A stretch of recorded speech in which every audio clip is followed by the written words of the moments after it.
Sponsored by SpiderFarmer. Yeah.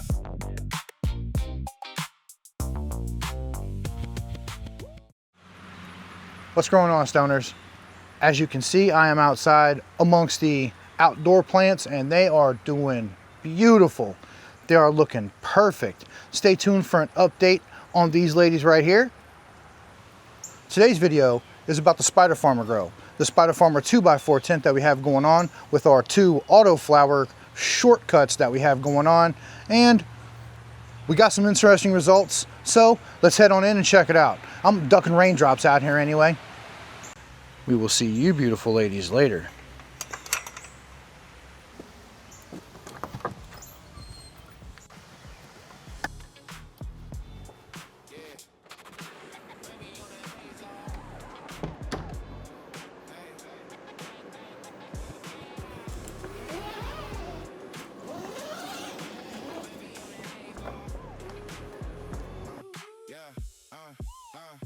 Back room glow, closet on lock. Fan in the window, keep the whole place hot. Miz on the shelf, but I want that fire. Grew from a seed and I raised it higher.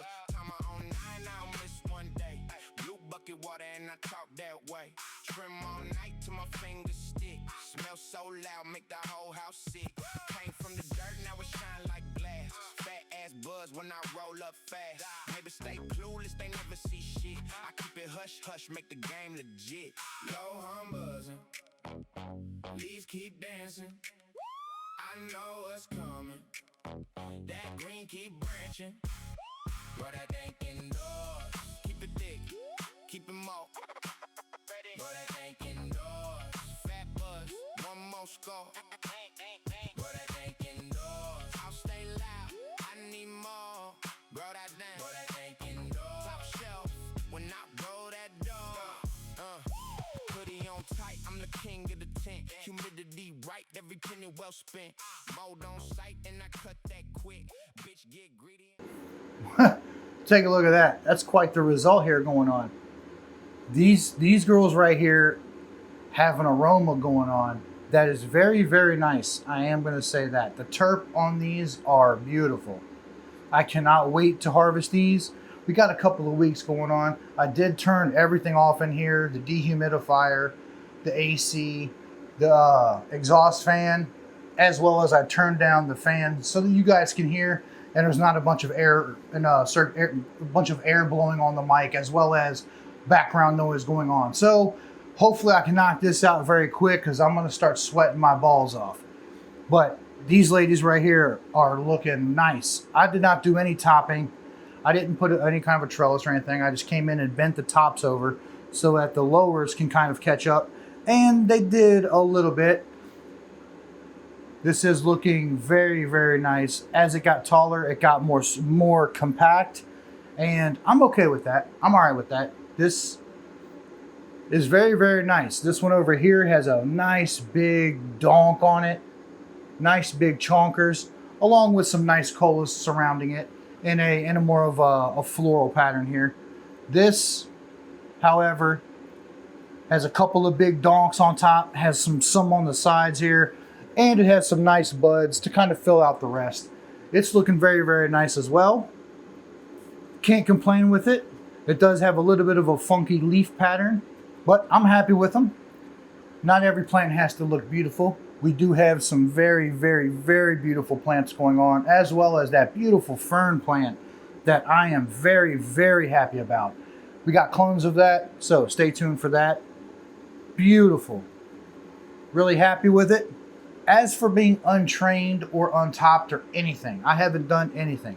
These are over top of the SpiderFarmer wicking bases, the ones that auto refill from the auto box here, and I cannot be more happy with that. These are excellent little wicking bases.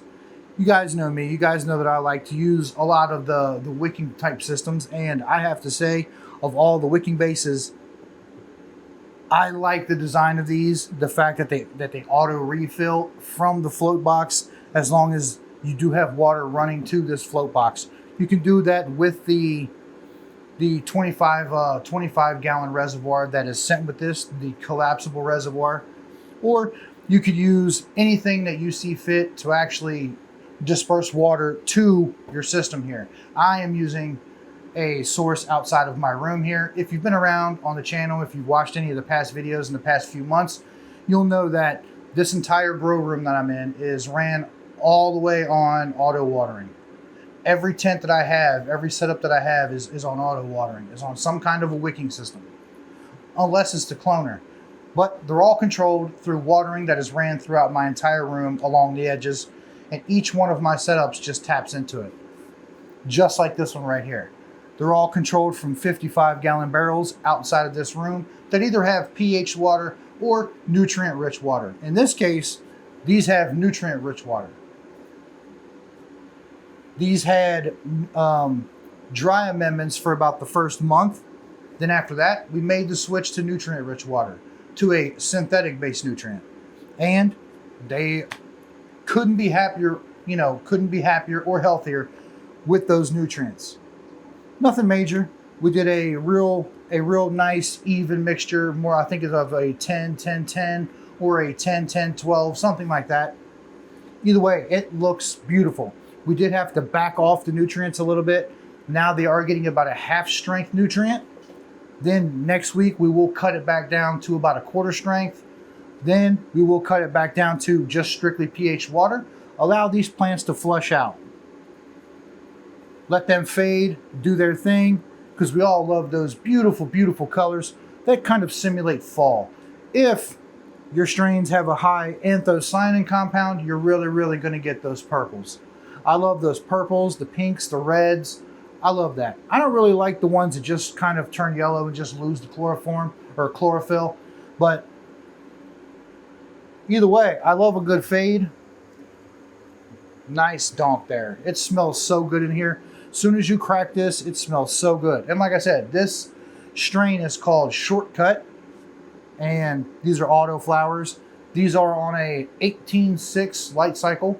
The light is on for 18 hours a day, and it has not changed from the time that we've actually planted these in here. AUTOFLOWERS can flower no matter what the time frame is, no matter what the light schedule is. They will flower on 24 hours of light as well. However, everything else needs to be bumped up as well, like the CO2, like your watering, your nutrient, everything like that is going to be depleted a lot faster. So you need to keep up with everything a lot faster when you run a 24-hour light cycle. I know some people that like to do it. I have done it in the past. I did do it recently, but I did switch over to a 20-4 light cycle on that particular setup. But this one has been on an 18/6 their entire life, and they will be all the way throughout the rest of their life as well.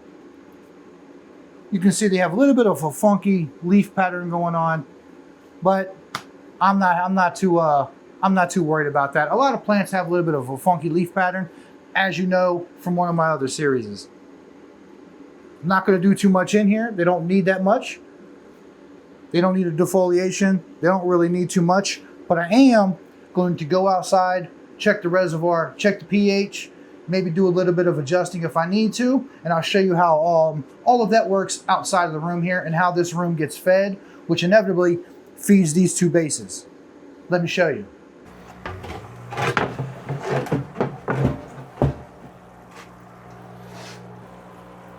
Grab my meter.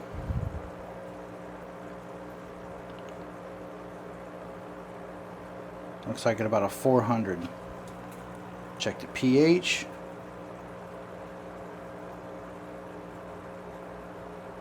pH is about a 7.1, 7.2. Okay, looks like we need some nutrients. Alright, we need to do a little bit of adjusting here. The nutrients we're going to be using are from Jack's, which is what I use for my outdoor garden. It is a Jack's Blossom Booster. The NPK ratio on it is 10-30-20 with a higher phosphorus and a less nitrogen. Comes with a little scooper as well. And we're just going to put a couple of scoops,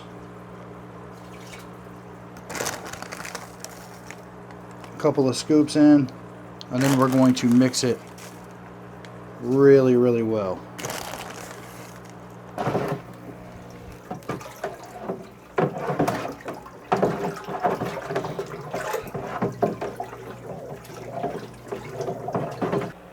All right, you can see the pH is lowered to 6.4, which tells me that the nutrient level has went up. There we go. We're about a 1.0 EC, 1.1. All right, I can live with that.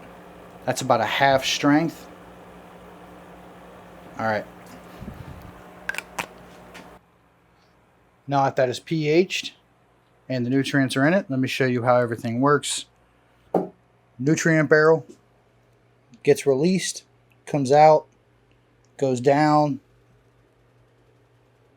through this T, or this shutoff, goes down to our black line, runs down, goes into the room. Same thing with our pH barrel. The pH barrel goes to that line, to the green line, and does the same thing. Except the green line goes to a T that runs outside to my IBC that allows rainwater to come in and to refill this system up. You can see we have it turned off going into the room right now because we have no plants that just need pH'd water. So for the time being, we just use this to fill up our barrels before it rains. That way we can make sure our system has all kinds of water.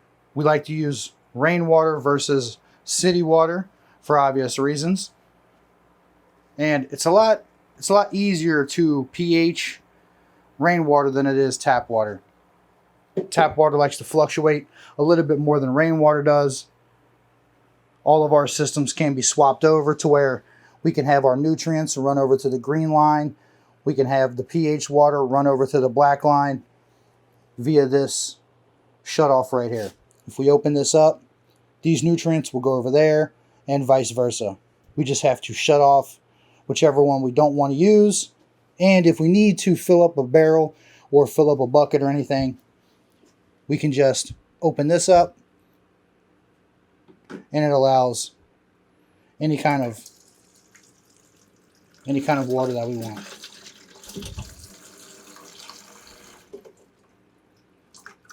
Just like that. From here, comes to the first tent, splits off. We have our green and our black. This one we have connected to our black line, which is open. And that goes to our float box, our SpiderFarmer float box, which controls the SpiderFarmer wicking bases. And that's how these beautiful ladies maintain perfect moisture level as well as nutrient levels. But that's why they look so healthy. I don't have to do anything. The plants don't need anything. They don't need any nutrients. They're not deficient. They don't end up needing them and showing them before we actually get to giving them. Does that make sense?